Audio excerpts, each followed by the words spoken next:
सबको स्वीकार करना पड़ेगा। मैं गांधी की तरह इस कानून को फाड़ता हूं।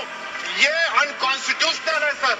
इस देश में झगड़े पैदा करने का काम बीजेपी करना चाहती है। तो ये जो बात कह रहे कि ये बिल असंवैधानिक है, असंवैधानिक काम तो उन्होंने किया है जो बिल फाड़ने का काम किया है। आज मैं पूछना चाहता हूँ, आज किस लिए बिल फाड़ दिया? हम इस देश के दुश्मन नहीं, हम इस देश में नौकर भी नहीं है, हम इस देश के मालिक हैं। सर बेट द्वारका के 2 द्वीपों पर दावा ठोक दिया है। क्या भगवान कृष्ण से पहले इस्लाम धर्म आ गया था क्या?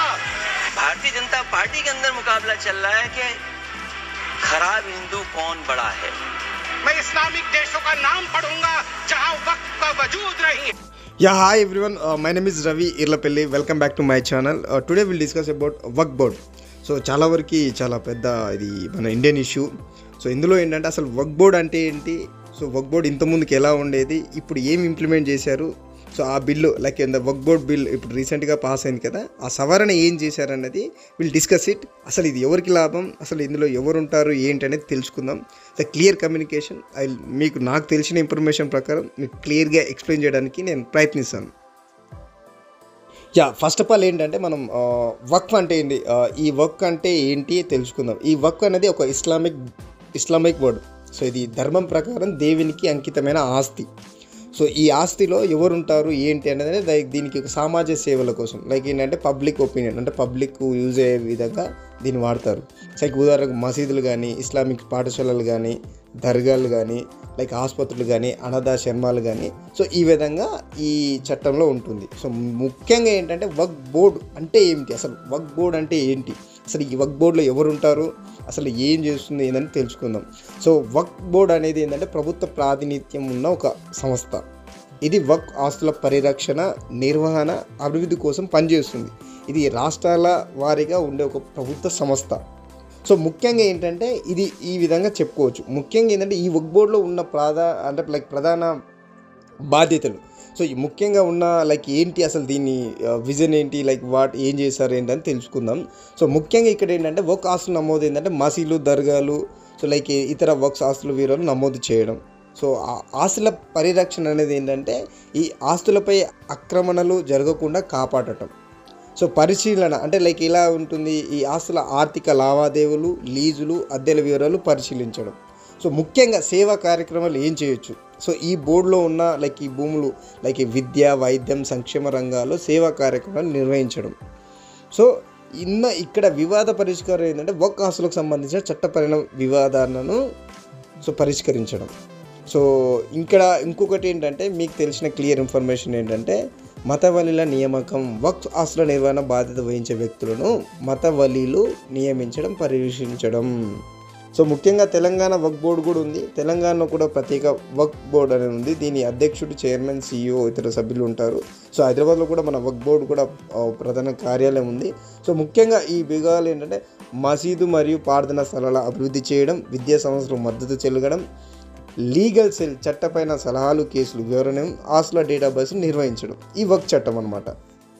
అసలు ఈ వక్ఫ్ చట్టం ఎప్పుడు వచ్చింది? ఈ వక్ఫ్ యాక్ట్ ప్రకారం 1995 భారత ప్రభుత్వం చట్టం ప్రకారం అన్ని రాష్ట్రాల్లో వక్ఫ్ బోర్డులను ఏర్పాటు చేశారు. ఈ చట్టం వక్ఫ్ ఆస్తుల రక్షణ కోసం రూపొందించబడింది.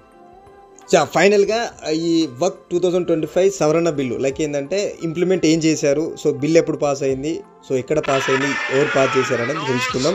సో పార్లమెంట్లో ఏప్రిల్ 2 తారీఖున బిల్ పాస్ అయింది. సో ఆల్రెడీ దాదాపు 228 అంటే లైక్ 280 మంది అప్రూవ్ చేశారు.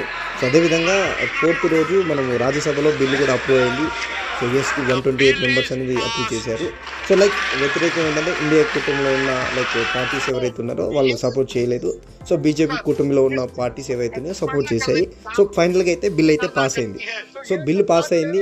సో బిల్ పాస్ అయిన తర్వాత అందులో అసలు ఏంటి, ఆ చట్టంలో ఉన్న ఆ సవరణలో ఏమేమి చేశారు, ఏమేమి ఇంప్లిమెంట్ చేశారో మనం తెలుసుకుందాం. సో ముఖ్య బిల్లు సవరణలో ఏం చేశారు, మెయిన్ పాయింట్స్ మనం డిస్కషన్ చేద్దాం. సో ముఖ్యంగా ఏంటంటే ఈ వక్ఫ్ ఆస్తులను ఏంటంటే జిల్లా కలెక్టర్ అధికారి నమోదు చేయడం, లైక్ ఏంటంటే మానిటర్ చేయడం తప్పనిసరి. సో ముఖ్యంగా ఏంటంటే కలెక్టర్ స్థాయి అధికారి ఎవరైనా లైక్ ఆ ల్యాండ్ రికార్డ్సే కానీ అవన్నీ మానిటర్ చేయడానికి పాసిబిలిటీ ఉంది. సో ముఖ్యంగా ఇంకోటి ఏంటంటే డిజిటల్ పోర్టల్ ద్వారా ఆ ల్యాండ్ రికార్డ్స్ అనేది అప్లోడ్ చేయడం వితిన్ 6 months లోపు ఖచ్చితంగా భూమి రికార్డ్స్ అనేది మనం అప్లోడ్ చేయాల్సిందే. సో ఇంతకుముందుకు రికార్డ్స్ అప్లోడ్ చేయడం కుదిరేది కాదు. సో దానికి వాళ్ళు ముస్లిం ఎవరైతే సభ్యులు ఉంటారో వాళ్ళే చూసుకునే వాళ్ళు అనమాట. సో ఇప్పుడు ఏంటంటే కొత్తగా కలెక్టర్ స్థాయి వారు దాంతోపాటు డిజిటలైజ్ పోర్టల్ ద్వారా చేయడం తప్పనిసరి. ఇంకొకటి ఏంటంటే ఆడిట్లు కూడా చేయొచ్చు. సో లైక్ వితిన్ ఫైనాన్షియల్ ఇయర్లో ఆడిట్లు కూడా చేయొచ్చు, ఎక్కడ వెళ్ళింది ఏంటంటే ట్రాన్సాక్షన్స్ కూడా చేసుకోవచ్చు. సో ముఖ్యంగా ఏదైనా ఇష్యూ ఉన్నా కానీ హైకోర్టు ద్వారా మనం అప్పీల్ చేసుకోవడానికి హక్కు కూడా కల్పించారు. సో ఇంకొకటి ఏంటంటే మేజర్గా అసలు ఈ ఆస్తి వివరాలు ఏంటి ఇంతకుముందుకు ఎలా ఉండేటివి అంటే, సో ఇప్పుడు ఏంటంటే ఇవి అసలు మార్పులు ఎందుకు, సో ముఖ్యంగా మార్పు దీనివల్ల ఎవరికి ఉపయోగం ఏంటంటే పేద ముస్లింలకు న్యాయం చేయడానికి ఉపయోగపడుతుంది. ఆస్తుల దుర్వినియోగం అని అరికట్టవచ్చు. అంటే ఆస్తులు దుర్వినియోగం చేయకపోవడం, వాళ్ళు ఎవరికి ఇచ్చినా ఏందని అడిగేటం ట్రాన్స్పరెంట్ ఇప్పుడు కలెక్టర్ మానిటర్ చేయడానికి పాసిబిలిటీ ఉంటుంది. సో ఆస్తుల దుర్వినియోగాన్ని అరికట్టడం, అదేవిధంగా వక్స్ ఆదాయం లైక్ ఏదైతే ఆదాయం సమకూరుస్తారో ఆ ఆదాయాన్ని ఖచ్చితంగా విద్యకి ఆరోగ్యానికి వినియోగించడం ముఖ్య ప్రాధాన్యత వహించడం జరుగుతుందన్నమాట. సో ఇది గుడ్, అంటే ఆరోగ్యం విద్య అనేది ఖచ్చితంగా అందరికీ కావాల్సిందే. సో ఇది ఒక one of the best bill అని కూడా చెప్పొచ్చు. సో ముఖ్యంగా ఇంకోటి ఏంటంటే ఈ సభ్యులు ఎవరైతే వక్ఫ్ బోర్డు సభ్యులను ఇకపై ప్రభుత్వం నామినేట్ చేస్తుంది. గతంలో ఎన్నికల ద్వారా చేసేవారు, ఇప్పుడు ప్రభుత్వం మానిటర్ చేసేస్తుంది. ఇంకొక పాయింట్ ఏంటంటే ముస్లిమేతర సభ్యులను వక్ఫ్ కౌన్సిల్ మరియు బోర్డులు చేర్చడం అంటే ముస్లింతో పాటు ఇంకా వాళ్ళు ఆడవారు లైక్ ఏంటంటే మగవాళ్ళు లైక్ వాళ్ళకి సంబంధించిన వాళ్ళు కూడా ఇప్పుడు ఆ సభ్యులో చేర్చడానికి పాసిబిలిటీ ఉంటుంది. సో కానీ వారు మతపరమైన వ్యవహారాల్లో జోక్యం చేసుకోరు, కేవలం ఆస్తుల నిర్వహణలో మాత్రమే పాల్గొంటారు. సో ఇది ఎలాంటి మతపరంగా కానీ ఎలాంటి డిస్కషన్ చేసడానికి పాసిబుల్ ఉండదు. సో ఇంకొక పాయింట్ ఏంటంటే వక్ఫ్ బై యూజర్ అనేది తీసేశారు. సో ఈ వక్ఫ్ బై యూజర్ ఏంటంటే ఆస్తిని దీర్ఘకాలంగా ఉపయోగించడం ద్వారా వక్ఫ్గా గుర్తించడం నిబంధన తొలగించబడ్డది. మొత్తం కూడా ఇది మొత్తం గవర్నమెంట్ ఆధీనంలోకి వచ్చింది, అంటే లైక్ కలెక్టర్ మానిటర్ చేశాడు. ఇంకొక విషయం ఏంటంటే వక్ఫ్ ఆస్తులపై వివాదాల్లో జిల్లా కలెక్టర్ నిర్ణయం తుది నిర్ణయం అవుతుంది. సో ఆ ఏరియాలో లైక్ ఆ జిల్లా అధికారి లైక్ ఏంటంటే ఫర్ ఎగ్జాంపుల్ మన తెలంగాణ కానీ ఎనీ రాష్ట్రంలో ఏదైనా ఇష్యూస్ ఉంటే ద మెయిన్ లైక్ ఆ పొజిషన్ లైక్ ఐఏఎస్ క్యాడర్ కానీ సో ఐపీఎస్ క్యాడర్ కానీ ఉన్న అధికారికి ఫుల్ పవర్స్ వచ్చాయన్నమాట.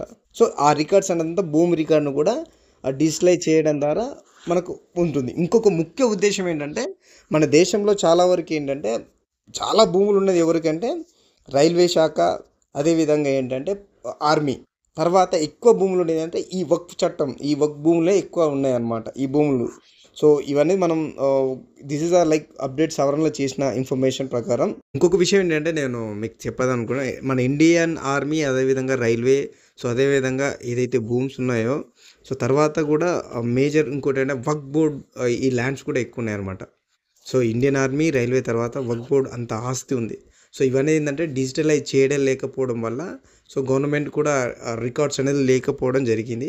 సో ఇప్పుడు ఆ భూమి అంతా ఇప్పుడు రికార్డ్ చేసి డిజిటలైజ్ చేసి సో ఆ ల్యాండ్స్ ఎక్కడున్నాయి ఏంటి అనేది కలెక్టర్ మానిటర్ చేసుకొని సో మెయిన్గా ఎవరికైనా మన భారతదేశంలో ముస్లిం or any person, so every Indian, so అది ఎడ్యుకేషన్ పరంగా హాస్పిటల్ పరంగా యూజ్ అవుతుందంటే I'm very happy, every one is happy. So దాన్ని ఇల్లీగల్గా దాన్ని ఏదో చట్టం చేసి దానికి ప్రతి ఒక్క పార్టీకి అనుకూలంగా వాడుకోవడం అంటే తప్పు. సో ఈ విధంగా ఏంటంటే ముఖ్యంగా ఏంటంటే సో ఎడ్యుకేషన్ పరంగా హెల్త్ సెక్టర్గా వాడండి.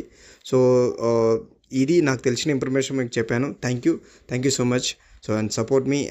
నేను ఇంకా మీకు లైక్ కరెంట్ ఇష్యూస్ మీద నేను ఫోకస్ చేసి కరెంట్ ఇష్యూస్ మీద మీకు లైక్ నాకు తెలిసిన ఇన్ఫర్మేషన్ మీకు షేర్ చేయడమే నాకు ముఖ్య ఉద్దేశం.